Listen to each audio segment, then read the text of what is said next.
Sir,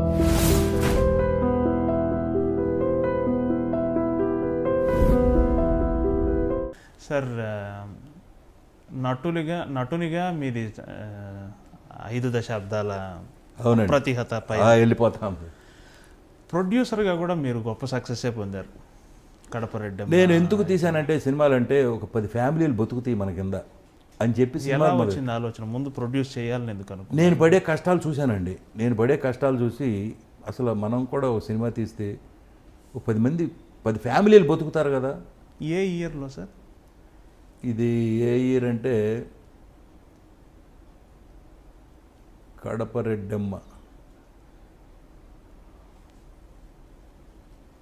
92 90 ఆ రేంజ్లో అండి. శారద గారు మెయిన్ రోల్ కడప రెడ్డమ్మ. అంటే అసలు ముందు ఎందుకు మొదలెట్టామంటే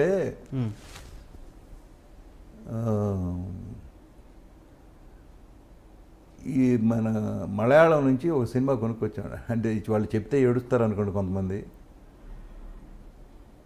మమ్ముట్టి చేశాడు ప్రేమ ఖైదీ.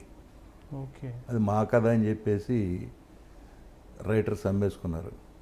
బట్ అది తీసుకొచ్చి మమ్ముట్టి వేసిన వేషం శారద గారిని చేసి కథ తయారు చేయించారు.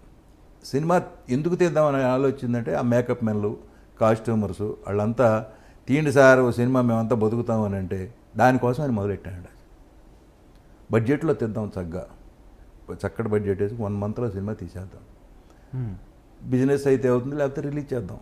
పెద్ద అందులో అప్పుడెంత అండి, 3 లక్షలు 4 లక్షల్లో కాపీ వచ్చేది ఫస్ట్ కాపీ.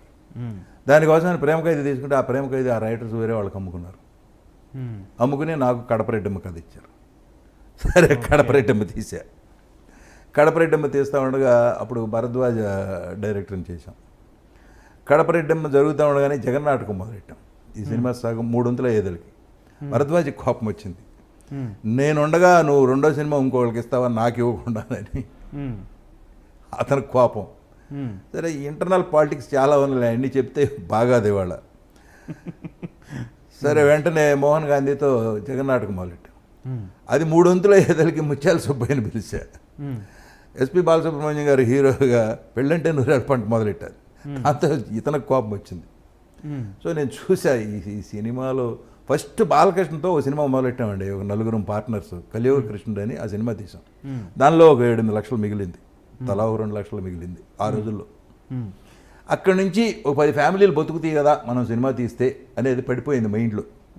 దానికోసమని సినిమాలు మొదలెడితే ఈ డైరెక్టర్లతో బాధపడలేక మనం సినిమాలు తీయకూడదురా అని చెప్పి మానేశారు. ఇండస్ట్రీ మంచి ప్రొడ్యూసర్ని పోగొట్టుకున్నా. నేనేం చేయను, ఇది తీస్తే ఇది మొదలెడితే ఆడికి కోపం, అది మొదలెడితే ఈడికి కోపం. ఓకే, అందుకు ప్రొడ్యూసర్ అయ్యానండి. లేకపోతే ప్రొడ్యూసర్ని అవ్వాలన్నంత అవసరం లేదు. సరే అప్పుడుకి అవసరం, పిల్లలు పెద్దాళ్ళు అవ్వలేదు, చదువుకుంటున్నారు, డబ్బులు కూడా అవసరం, ఏమైనా వస్తే వస్తాయి. ఓకే, అంతేగాని ఎక్స్పెక్ట్ చేసి మాత్రం తీయలేదు సినిమా. ఆ విధంగా సినిమా ప్రొడ్యూసర్ అయ్యాం. తర్వాత డబ్బింగ్ చేసాం ఒక 5-6 సినిమాలు. డబ్బింగ్ చేసి ఎవరో ఫ్రెండ్స్ ఏంటంటే మమ్మల్ని పట్టించుకోవట్లేదంటే వాళ్ళ పేరుని డబ్బింగ్ చేసి వచ్చిన డబ్బులు వాళ్ళకి ఇచ్చాం. బిగినింగ్ నుంచి అలాగే చేసేవాడిని. నేనే సంపాదించేయాలి, తినేయాలని ఎప్పుడు నేను అనుకోలేదు అసలు. కావాలి నా పిల్లలు కోట్లు కొందాం, ఆ బిల్డింగ్ కొనేద్దాం, ఈ బిల్డింగ్ కొందాం అని అనుకునేవాడిని కాదు. అలా అనుకుంటే రామారావుని అడ్డం పెట్టుకుని కొన్ని కోట్లు సంపాదించేవాడిని నేను. అదే నేను అడగబోతుంది. రామారావు గారితో సినిమా తీయాలని అందరూ కోరుకుంటారు కదా, మీకు అది చాలా ఈజీ పని కదా. అవును, అది అలా ఆ యాంగిల్లో ఎప్పుడు అనుకోలేదండి అసలు. సినిమాలు తీద్దాం, ఊకే డబ్బులు సంపాదించేది. ఆయన పైగా రామారావు ఎంత మంచివాడంటే, ఒక ప్రొడ్యూసర్ దెబ్బతిన్నాడంటే మంచి డిమాండ్ ఉన్న రోజులు ఆయనకి డేట్లు ఇచ్చేవాడు. కిషోర్ ఇదిగో ఈ డేట్లు నువ్వు తీసుకో, ఎవరికన్నా అమ్ముకో అనేవాడు. ఆ కిషోర్ ఏం చేసేవాడు, ఇంకొకరికి అమ్మేవాడు. అలా వచ్చినాయి ఈ కొండవీటి సింహం, ఈ సినిమాలన్నీ అలా వచ్చినాయి. వేరే వాళ్ళ డేట్లు వాళ్ళకి 2 లక్షలకో 3 లక్షలకో ప్రాఫిట్కి వాళ్ళు అమ్మేసుకునేవాళ్ళు ఇంకొకళ్ళకి. ఆ 2 లక్షల పాత ప్రొడ్యూసర్కి వచ్చాయి. ఎంత ఉదాత్త హృదయం అండి. ఎంత ఉదాత్త హృదయం ఏంటండి. ఎవరైనా కూతురు పెళ్లి చేసుకోవాలంటే వెంటనే ఒక డేట్లు ఇచ్చేవాడు.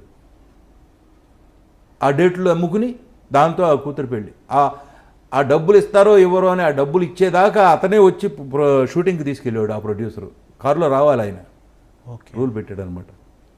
డబ్బులు వచ్చేసినాయి అన్నాక ఆయన వదిలేసేవాడు. అటు అంత మంచి అందుకే ఆయన యుగ పురుషుడు. మామూలుగా పెద్ద మనిషి ఒక అతను గొప్పవాడు అయ్యాడంటే ఎన్నో క్వాలిటీస్ ఉంటే తప్ప గొప్పవాడు అవడం.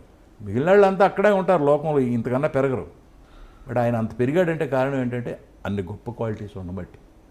అంత గొప్ప మనస్తత్వం. ప్రతివాడు వాడు బాగుండాలి, ఈడు బాగుండాలి, మన వాళ్ళంతా బాగున్నారా, మన వాళ్ళంతా బాగుంటే మనకు హ్యాపీ.